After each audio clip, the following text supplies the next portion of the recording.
It is our attitude toward life which will determine life's attitude toward us.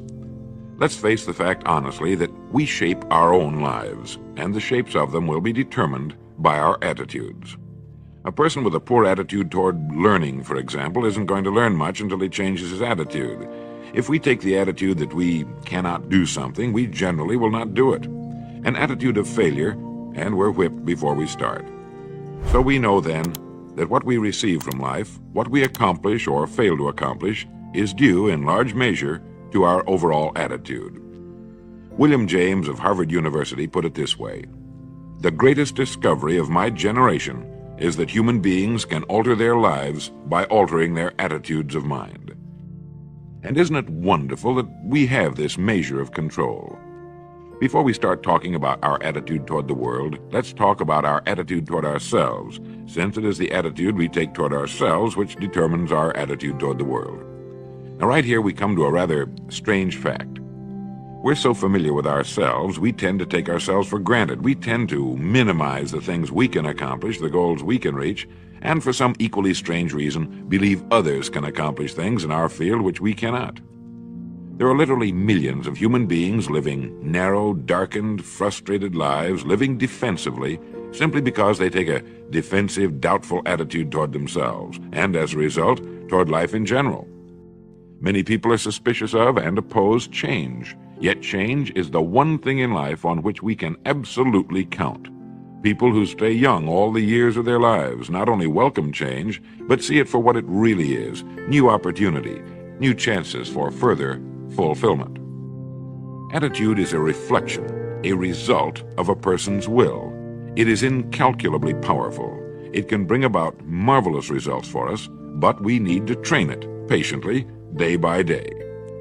Now let's talk about the attitudes of people who are successful. The top 5% of the people who go sailing through life from one success to another, and who, even when they fail at something, shrug it off and head right out again. No matter who the person is or what he does, men and women in sales, business executives, people in all the professions, wives and mothers, students, top people in the armed forces, public servants, men and women in the service of religion, working men and women in all fields of endeavor, wherever you find a person doing an outstanding job and getting outstanding results, you will find a person with the right kind of attitude. These people take the attitude toward themselves that they can accomplish what they set out to accomplish, that there's no good reason on earth why they can't be competent, successful. They have a healthy attitude toward themselves and, as a result, toward life and the things they want to accomplish. And because of this, they achieve some remarkable things, and they come to be called successful, outstanding, brilliant, lucky, and a lot of other things. They're quite frequently no more brilliant or outstanding than the majority of the people by whom they're surrounded. But they did develop the right attitude, and they found their accomplishments not too difficult, and many times surprisingly easy, simply because it seems that so few are really trying, really believe in themselves. Successful people come in all shapes and sizes and in widely varying degrees of intelligence, background, and so on. But they all have one thing in common. They expect more good out of life than bad. They expect to succeed more than they fail. If you want something worthwhile, take the attitude that there are a lot more reasons why you can have it than there are that you cannot, and set out to earn it. Go after it, work at it, ask for it, and 9 times out of 10, you'll get it. Our environment is really a mirror of our mental attitude. If we don't like our environment, we have to change our attitude first. Now, the world plays no favorites. It's impersonal. It doesn't care whether we change or not. Adopting a good, healthy attitude toward life doesn't affect the world and the people in it nearly as much as it affects us. It would be impossible to even estimate the number of jobs which have been lost, the number of promotions missed, the number of sales not made, the number of marriages ruined by poor attitudes. But you can number in the millions the jobs which are held but hated, the marriages which are tolerated but unhappy, all because of people who are waiting for the world and others to change toward them, instead of being big enough and wise enough to at least make a test which will prove beyond any shadow of a doubt where most or at least a big part of the trouble lies. Studies made of the lives of literally thousands of successful people have shown that they radiate confidence, assurance, they expect success, and they get success. You can spot these people by the way they walk, by the way they look and act. You can feel it about them when they enter a room. They may be short and fat, or tall and thin, or any combination in between, but they have about them the attitude of success. In the record Greener Pastures, I'll get into this next statement, but right now I want you to realize, if you don't already, that in 5 years or less, you can get right to the top of the work you're now doing. I know this, but the important question here is, do you know this? The minute you do know it, you'll have this right attitude I'm talking about. The easiest and most effective means of forming a good attitude habit is to begin to act as though you have a good, positive, expectant attitude toward life. That's right. Begin right now to walk, act, and look as though you belong to this group. If you're already in the top 5%, you'll know what I mean. If you've never tried it, you'll be amazed at what happens. Actions trigger feelings, just as feelings trigger actions. Let me tell you of a little test you can make which will prove beyond any shadow of a doubt that a good attitude can change a person's life as dramatically as walking from a darkened room into the bright, clear light of day. Not long ago, I read a line which went, "Life is dull only to dull people." This is true, but it also could have read, "Life is interesting only to interesting people," or "Life is successful only to successful people." And what I'm trying to say is that you must first become, mentally, from an attitude standpoint, that which you wish to achieve. A famous restaurateur was being interviewed by a reporter who asked, "When did you become successful?" And he replied, "I was successful when I was sleeping on park benches, because I knew what I wanted to do and that I would do it." In short, his attitude had been one of success, of expecting success, long before the material, the tangible rewards of success had been earned. We'll get into this particular phase of Lead the Field in record number 3, A Worthy Destination. But for now, remember that a person must act, look, and because of these things, feel successful before the success he seeks can come. Chances are you know people who seem to be what others call lucky. All kinds of good and wonderful things seem to happen to them, and they give the impression of happily sailing through life, having a wonderful time, and getting more accomplished in a year than most people do in 5.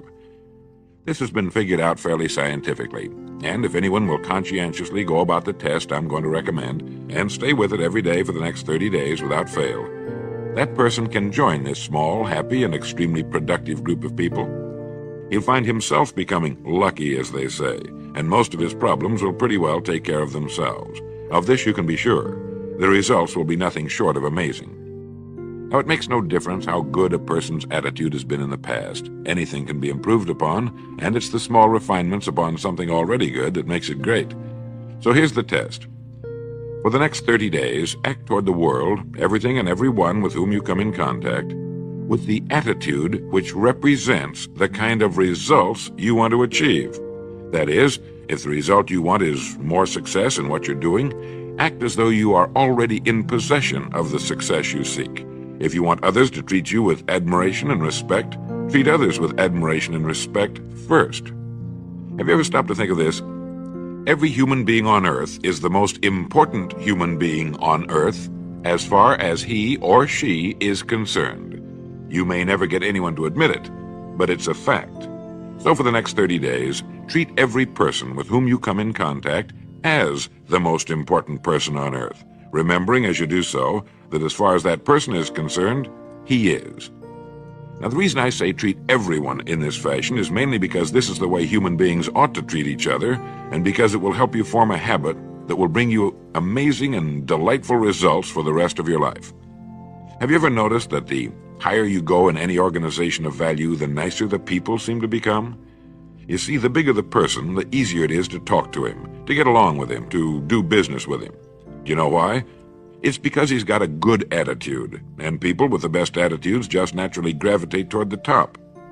So for 30 days, act toward others and the world at large in exactly the same manner you want the world and others to act toward you.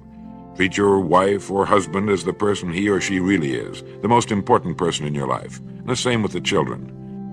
Carry out into the world each morning for 30 days the kind of attitude you would have if you were the most successful human being on earth, and notice how it quickly develops into an habitual attitude. When a person does this, he should realize he has already placed himself on the road to what he seeks. He is right now in the top 5% of the people in this or any other country. He has prepared the ground and planted the seed. He has made of himself a magnet, an embodiment of that which he seeks. Before metal can be cast into a desired shape, the mold, the expectant receptacle, must first be fashioned. Before a building can be erected, the excavation must be made and the foundation laid. And before a person can achieve the kind of life he wants, he must become that kind of individual. He must think, act, talk, walk, and conduct himself in all of his affairs as would the person he wishes to become. He is then actually that person, and the things that person would have and do will naturally come to him. Almost immediately, a change will be noticed. Irritations that used to frustrate and annoy disappear. When some less informed individual gives you a bad time, stay on the track. When someone cuts in front of you with his car or acts in any other manner that shows his ignorance and lack of courtesy, don't permit yourself to drop to his level. Pity him, for that's what he really deserves. That's the very group a person doesn't want to belong to. And if he acts like them, well, let's face it, he belongs with them. There's nothing in the world that men, women, and children want and need more than the feeling that they're important, that they're needed and respected. They will give their love, their affection, their respect, and their business to the person who fills this need. So the magic word is attitude. And in summing up, a few points to keep in mind. 1. It is our attitude at the beginning of a task which, more than anything else, will affect its successful outcome. 2. It is our attitude toward life which determines life's attitude toward us. 3. We are interdependent. It is impossible to succeed without others. And it is our attitude toward others which will determine their attitude toward us. 4. Before a person can achieve the kind of life he wants, he must become that kind of individual. He must think, act, talk, walk, and conduct himself in all of his affairs as would the person he wishes to become. 5. The higher you go in any organization of value, the better will be the attitude you'll find. 6. Your mind can hold only one thought at a time, and since there's nothing at all to be gained by being negative, be positive. 7. The deepest craving of human beings is to be needed, to feel important, to be appreciated. Give it to them, and they'll return it to you. 8. Look for the best in new ideas. As someone said, I've never met a person I couldn't learn something from. 9. Don't waste valuable time broadcasting personal problems. It probably won't help you. It cannot help others. 10. Don't talk about your health unless it's good. 11. Radiate the attitude of well-being, of confidence, of a person who knows where he's going. This will inspire those around you, and you'll find good things will begin happening to you. And 12, lastly, for the next 30 days, treat everyone with whom you come in contact as the most important person on earth. If you'll do this for 30 days, you'll do it for the rest of your life. Now, in closing, remember the words of Walter Dill Scott of Northwestern University. Success or failure in any undertaking is caused more by the mental attitude even than by mental capacities.